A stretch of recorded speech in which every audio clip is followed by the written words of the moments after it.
بسم اللہ الرحمن الرحیم۔ اردو معلیٰ چینل کے ناظرین اور میرے جملہ شاگردان رشید، میں محمد ضیاء الرسول آپ سے مخاطب ہوں۔ السلام علیکم۔ آج ہم سال اول کا انتہائی اہم سبق ابوالقاسم زہراوی اس کا مطالعہ کریں گے۔ ابوالقاسم زہراوی اس سبق کے لکھنے والے جو مصنف ہیں ان کا نام ہے حمید عسکری، جیسا کہ سکرین پہ آپ سب کو نظر آ رہا ہے۔ حمید عسکری بہاولپور میں پیدا ہوئے اور گورنمنٹ کالج لاہور میں آپ تعلیم حاصل کرتے رہے اور بعد ازاں وہیں آپ فزکس کے پروفیسر لیکچرر مقرر ہوئے اور شعبہ فزکس کے آپ سربراہ بھی رہے۔ آپ نے دو مشہور تصانیف چھوڑی ہیں، ایک نامور مسلم سائنسدان اور دوسرے نمبر پہ نامور مغربی سائنسدان۔ ان دونوں کتابوں میں آپ نے ان عظیم لوگوں کی تعلیمی خدمات اور سائنسی خدمات کو روشناس کرانے کی کوشش کی۔ سبق کا اگر مختصر تعارف دیکھا جائے تو یہ سبق صنف ادب کے لحاظ سے بعض محققین کی رائے ہے کہ یہ مضمون ہے، اور زیادہ تر جو ہے وہ جن کی آراء ہے وہ خاکہ نگاری۔ اس سبق میں مسلمانوں کے شاندار ماضی کی طرف اشارہ کیا گیا ہے کہ مسلمان ایک وقت تھا کہ بڑی عظیم قوم تھی اور انہوں نے دنیا میں لازوال کارنامے سر انجام دیے، اور مسلمانوں کی سائنسی خدمات کو اس سبق میں اجاگر کرنے کی کوشش کی۔ اس سبق میں ایک یہ بھی اہم چیز کہ پہلا مستند سرجن ڈاکٹر جو ہے وہ بھی ابوالقاسم زہراوی ہے، اس کی طرف بھی اشارہ ہے، اور پھر اس نے جو عظیم الشان ایک کتاب لکھی التصریف، جو علم جراحت پر سب سے پہلی کتاب ہے، اس کا صحرا بھی اگر کسی کے سر جاتا ہے تو وہ بھی ابوالقاسم زہراوی ہے۔ تو عزیز بچوں، آئیے اب ہم اس خلاصے کے اہم نکات دیکھتے ہیں۔ اس خلاصے کو سمجھنے کے لیے اگر آپ ان نکات کو ذہن نشین کر لیں تو پھر آپ کو خلاصہ یاد کرنا آسان ہو جائے گا۔ پہلے نمبر پہ میں نے لکھا ہوا ہے اندلس کی اسلامی سلطنت کے نامور مسلم سائنسدان، پھر دوسرے نمبر پہ عبد الرحمن ناصر اور قصر زہرہ کی تعمیر، ابوالقاسم کے آباء و اجداد، قرطبہ کی شان و شوکت، علم علاج کے جو دو طریقے رائج ہیں اس کے بارے میں، پھر التصریف کا تعارف، تصریف کی نمایاں جو خصوصیات ہیں، فنی قابلیت کا اعتراف اور مختلف تراجم۔ یہ پوائنٹ اگر بیٹا آپ ذہن نشین کر لیں تو اس کی مدد سے آپ خلاصے کو آسانی سے لکھ سکتے ہیں۔ پہلے نمبر پہ میں نے لکھا کہ اندلس کی اسلامی سلطنت کے نامور مسلم سائنسدان۔ تو بیٹا اندلس جو ہے وہ اسپین کا پرانا نام ہے، اور اسلامی سلطنت میں بہت سارے نامور سائنسدان گزرے ہیں جنہوں نے اپنے فن میں مکمل قابلیت رکھتے تھے، لیکن اس دور کی جو سب سے عظیم شخصیت ہے جس نے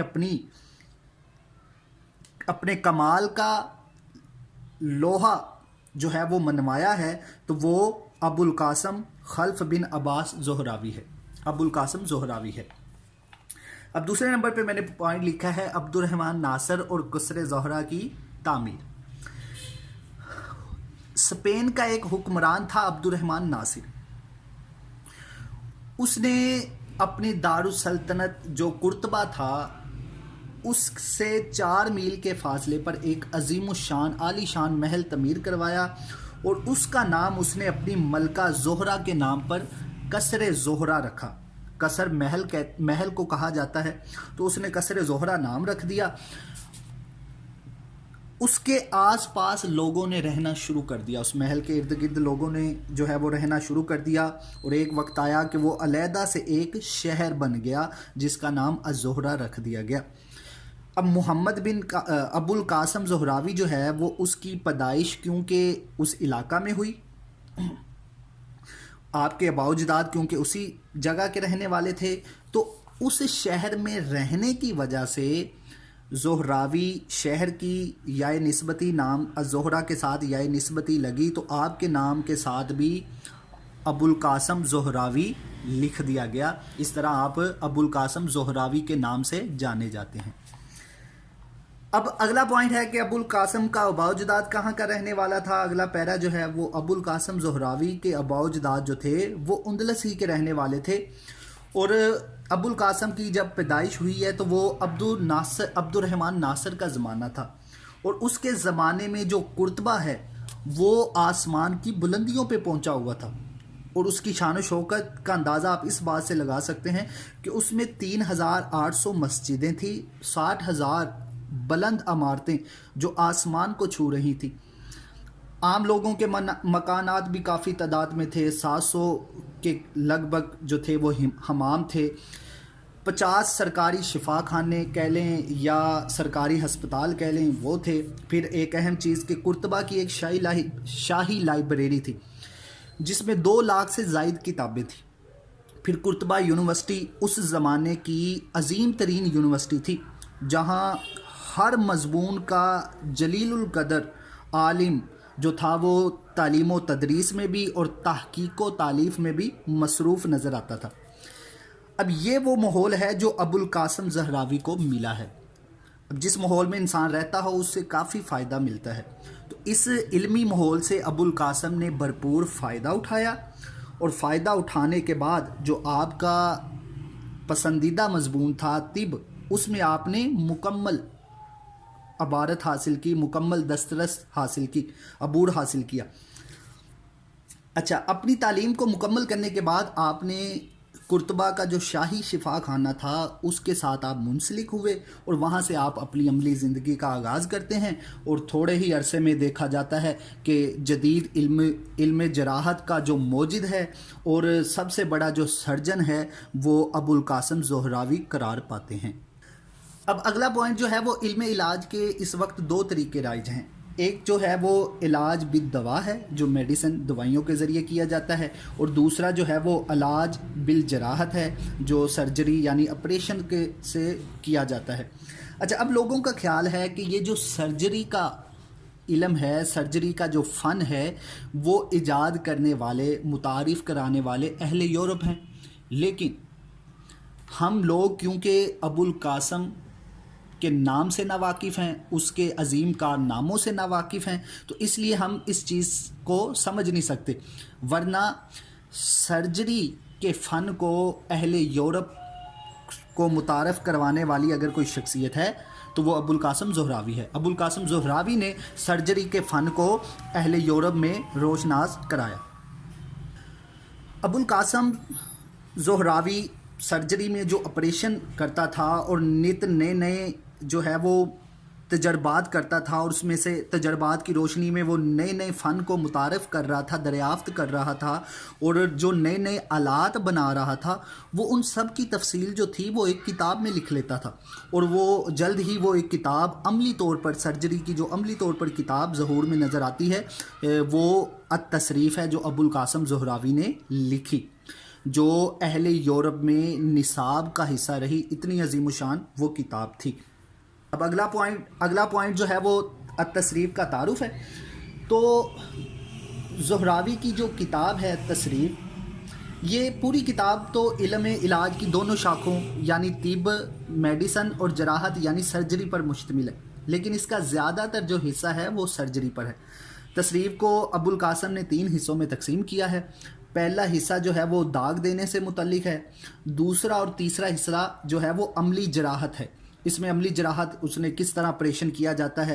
اور سب سے اہم بات کہ ابوالقاسم نے اس کتاب کو یعنی جو علاج کا طریقہ کار ہے وہ لفظوں کے ذریعے سمجھانے کی کوشش کی ہے، اور جو نئے وہ آلات بناتا تھا، جن آلات سے وہ آپریشن کرتا تھا، اس کو اس نے تصویری شکل میں اس کتاب میں نمایاں کیا ہے. تو اس لحاظ سے یہ کتاب بڑی اہمیت رکھتی ہے. اب تصریف کی جو نمایاں خصوصیات ہیں وہ خصوصیات یہ ہیں کہ اس کتاب کو ابوالقاسم زہراوی نے عام سادہ فہم زبان میں جو ہے وہ لکھا ہے کہ اس میں کوئی فلسفیانہ طرز بیان نہیں ہے. تو آپ کا یہ جو اسلوب ہے وہ سب سے اہم بات تو اس چیز کی ہے کہ ہر انسان جو ہے وہ اس کو آسانی سے سمجھ لیتا ہے. اب اگلا پوائنٹ میں نے لکھا ہوا ہے کہ فنی قابلیت کا اعتراف تو ابوالقاسم زہراوی کی فنی قابلیت کے محترف جو ہیں وہ اہل یورپ والے جا بجا نظر آتے ہیں، کیونکہ انہوں نے اس سے پہلے اتنی مکمل سرجری پر اور اتنی نایاب، اتنی نادر شاندار کتاب پہلے نہیں دیکھی تھی۔ یہی وجہ ہے کہ یورپ کی تمام بڑی بڑی یونیورسٹیوں میں یہ کتاب جو ہے وہ نصاب کا حصہ رہی ہے۔ اب مختلف جو تراجم ہوئے ہیں، تصریف کا لطینی ترجمہ سب سے پہلے وینس سے 1497 میں جو ہے وہ شائع ہوا۔ اس کے بعد اس کا لطینی ایڈیشن جس میں عربی کتاب کی اصل تصویریں بھی جو ہے وہ چھاپی گئیں 1541 میں باسل میں طبع ہوا۔ پھر ایک فرانسیسی ڈاکٹر لیکاک تھے، انہوں نے 1881 میں التصریف کو فرانسیسی زبان میں جو ہے وہ منتقل کیا، اور اس نے اپنے دپاچے میں لکھا کہ اس کتاب کو سرجری کا ایک نادر شاہکار نمونہ قرار دیا جائے۔ اور یورپ کے جو بڑے بڑے فاضل تھے انہوں نے التصریف کو محض اپنی زبانوں میں منتقل کرنے پر اکتفا نہیں کیا، بلکہ ان میں سے بعض نے تو اس پہ بہت ساری شرحیں بھی لکھی ہیں۔ اردو کے ایک بہت بڑے محقق ڈاکٹر سلیم اختر حمید عسکری کی اس کتاب پہ اپنی رائے دیتے ہوئے کہتے ہیں کہ انگریزی زبان میں شاید ہی کوئی ایسی تصنیف ہو جس میں خاص طور پر نامور مسلم سائنسدانوں کے حالات اور کارناموں سے بحث کی گئی ہو۔ حمید عسکری کے اس شاہکار نمونے نامور مسلم سائنسدان نے اس کمی کو پورا کیا ہے۔ تو عزیز طلباء، ہمیں اس چیز کو سمجھنے کی ضرورت ہے، اپنے شاندار ماضی کو یاد کرنے کی ضرورت ہے۔ جو اقبال کہتے ہیں نا، مگر وہ علم کے موتی کتابیں اپنی آبا کی، جو دیکھوں ان کو یورپ میں تو دل ہوتا ہے سی پارا۔ اب اقبال کہتے ہیں کہ ہمارے عظیم لوگ مسلمان جنہوں نے یہ شاندار عظیم کتابیں لکھیں، اور آج یہ کتابیں یورپ کی لائبریریوں میں جب میں دیکھتا ہوں کہ یورپ والے ان کتابوں سے استفادہ حاصل کر کے آج دنیا میں ترقی کر رہے ہیں، اور مسلمان قوم جنہوں نے ان کتابوں سے کچھ نہ سیکھا، کچھ فائدہ نہ لیا، اور آج دنیا کی دوڑ میں پیچھے رہ گئے ہیں۔ تو اقبال کہتا ہے جب میں ان عظیم کتابوں کو یورپ کی لائبریریوں میں دیکھتا ہوں نا تو میرا دل جو ہے وہ 30 ٹکڑے ہو جاتا ہے۔ یہی وجہ ہے کہ مسلمان جب لوگوں کو علم کی خیرات دیا کرتے تھے، دنیا والوں کو علم بانٹا کرتے تھے، پوری دنیا سے لوگ جو ہیں وہ مسلمانوں کے پاس علم حاصل کرنے کے لیے آتے تھے، لیکن جب مسلمانوں نے انہیں کچھ دینا ہی چھوڑ دیا تو ان لوگوں نے آنا بھی چھوڑ دیا، جس کو اقبال نے ان الفاظ میں کہا ہے، جو نغمہ زن تھے خلوت اوراق میں طیور، رخصت ہوئے تیرے شجر سایہ دار سے۔ تو اس چیز کو سمجھنے کی ضرورت ہے کہ کیا وجہ ہے کہ آج بچے 1,000 نمبر تو لیتے ہیں لیکن ان میں سائنسدان پیدا نہیں ہو رہے۔ تو ہمیں اپنے ماضی کو یاد رکھنا ہوگا، ان مسلمانوں کی خدمات کو ذہن میں رکھنا ہوگا، اور ان کو مد نظر رکھ کر ہمیں بھی دنیا میں جو ہے وہ ترقی کرنی ہوگی۔ امید کرتا ہوں عزیز طلباء آپ کو یہ خلاصہ سمجھ آ گیا ہوگا۔ بڑا انتہائی اہم خلاصہ ہے، اگر آپ اس کے نکات کو ذہن میں بٹھا لیں تو اس پہ پھر 2 3 لائنیں لکھتے رہیں تو ایک خلاصہ جو ہے وہ اچھے طریقے سے لکھا جا سکتا ہے۔ دعا ہے کہ اللہ تعالیٰ آپ سب کو سلامت رکھے۔ مجھے اجازت دیجیے، اللہ حافظ۔